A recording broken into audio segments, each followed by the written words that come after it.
the copy functionality. I'm going to go through the main screen here that you see at the front. This will get you through your day-to-day functionality. I'm going to start at the far left. We're going to go over to the Quality tab. This is where you can make adjustments in density to darken up your print. When darkening up your print, you may often get background.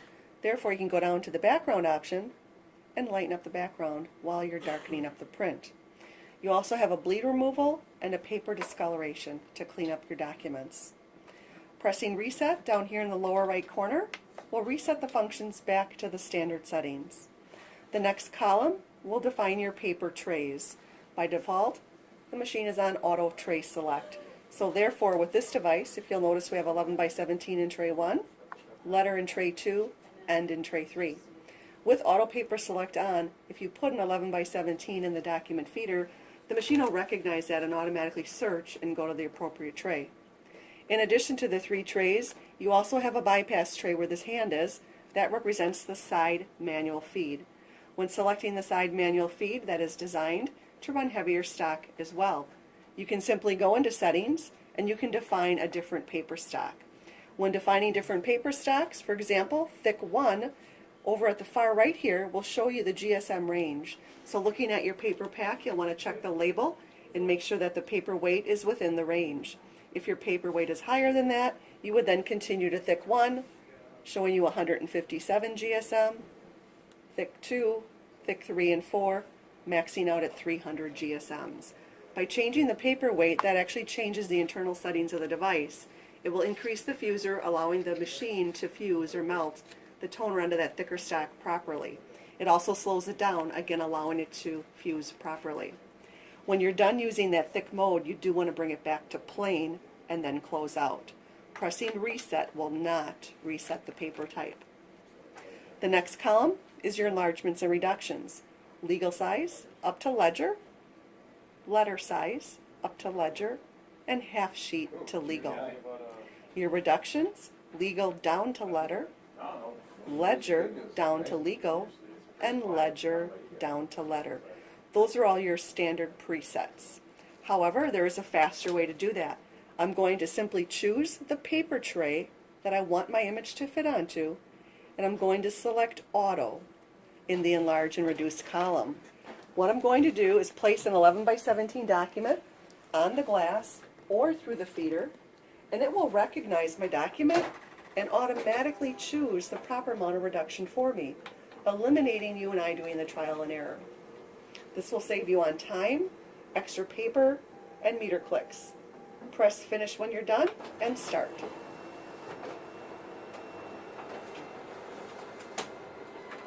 And now we'll have the 11 by 17 reduced down to 8.5 by 11.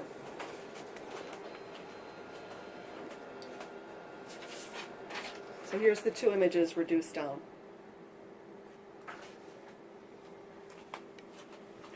The next function we're going to talk about are the 2-sided functions to the right. And here you have 1-sided to 2, 2-sided originals to 1, or 2-sided to 2-sided. Just remember, whatever is first on the column is your original. What the arrow points to is the type of copy you're going to receive. Pressing reset again will clear everything back to the standard settings. Down below the 2-sided function, you have a combine option. This combine option will allow me to take 4 different originals and it will quarter them onto one piece of paper. This will save you on paper. It'll save you on file space. It's just a great tool for storage.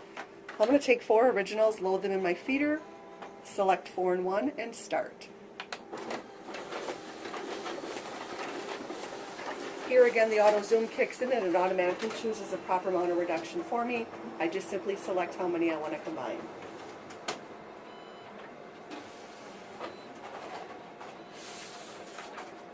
And here you'll have the 4 and 1 combined.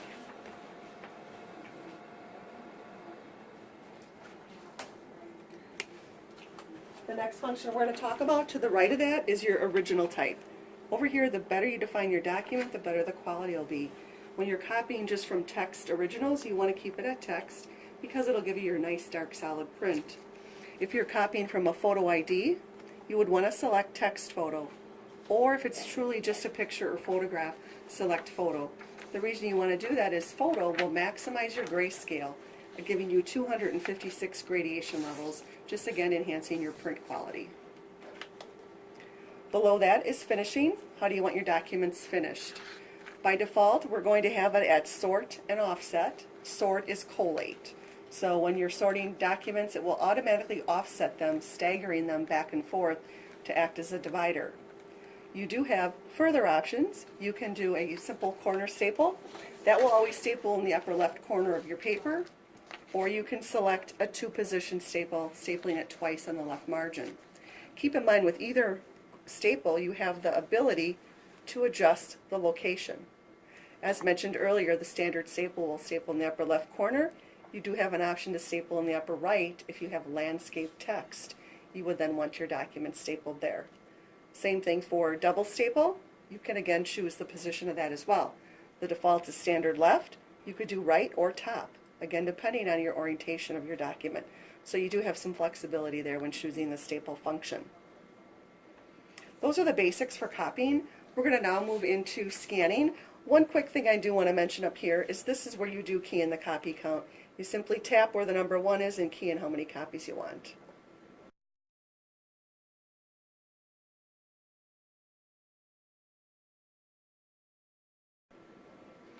Moving now to the fax scan hard key on the panel here, this will take us into our scan and fax option.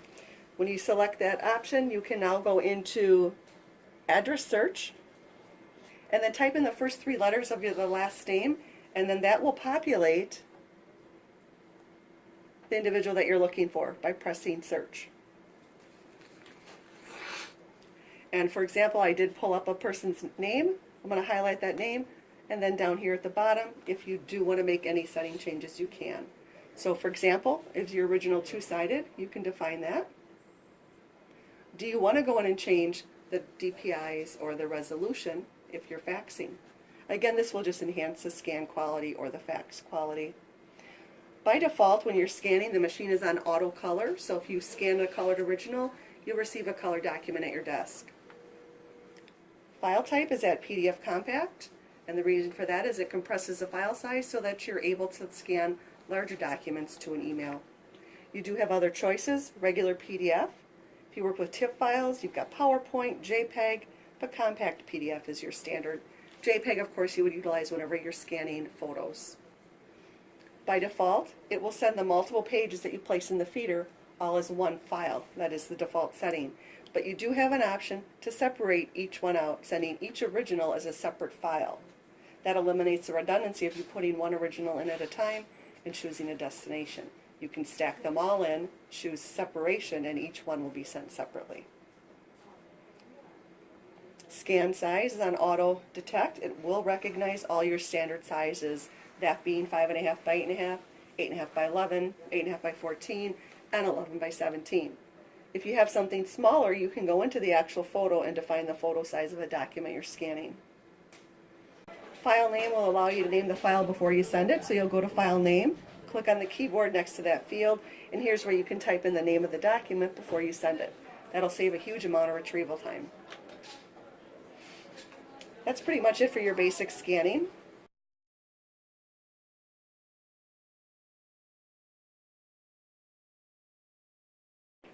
Faxing is pretty much the same, so if you are at a device that has faxing, you would still go to the fax scan option and then press 10 key and dial out your fax number.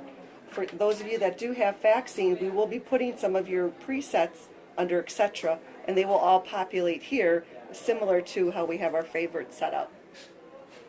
The devices are going to be set up to print out a report as a confirmation whenever you're sending out, so you will get a confirmation report, and your header information will all be pre-programmed in ahead of time as well.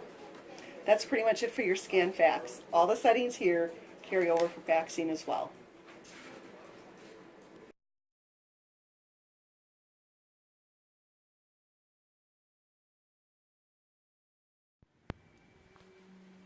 Jam removal on the Konica Minolta series. If you lift up the document feeder here for jam removal, you'll notice that on the screen there are great diagnostics showing you where the misfeed is located. Once you lift this up, if there's anything green internally, you can go into the green sections to lift up to retrieve your misfeed. If you've looked here and you haven't found the misfeed, you can also check here. There's a green dial you can turn that'll rotate your original out so you don't tear it. If it's internally inside the device, you're going to get at most of those misfeeds over here at the right side of the unit. There are two gray levers you can open up, the first one here, secondary one here. Again, the machine display will show you what location you need to go to find your misfeed. Again, anything green is coated, those are all areas you can get into. This piece does come apart and separate. You do have two levers internally here as well, and you have a roller here you can turn. This roller you want to turn in one direction, which is clockwise. Once you've located the misfeed here, you want to close the door, bring the door to almost the closed position, and then right here you do have a symbol of a hand. This is where at this point you want to give it just a little bit of a jolt to lock that tray, and then the bottom one closes up like that.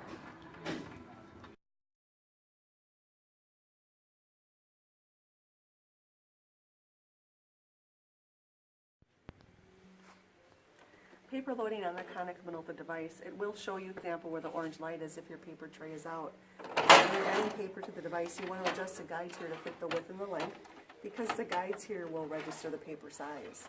If for some reason you're getting a false reading in your paper size, it could very well be that the guides have come apart and are not adjusted to the paper width. When you're adjusting the guides, you want to pinch in on the blue and make sure they're secure. Same with the back side here. These two trays will hold a full pack of paper.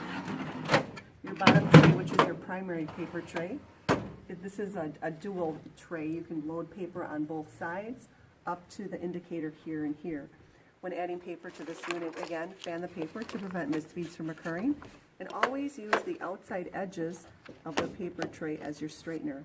With this specific drawer, you want to make sure that there is a clearly defined part between those two papers. You should be able to see all the way down to the bottom and see the orange strip. If the papers for some reason are touching like that, it will recognize that as 11 by 17 paper. Again, using the outside edges to straighten your paper, you do not want to be coming in contact with that. That is strictly a paper sensor.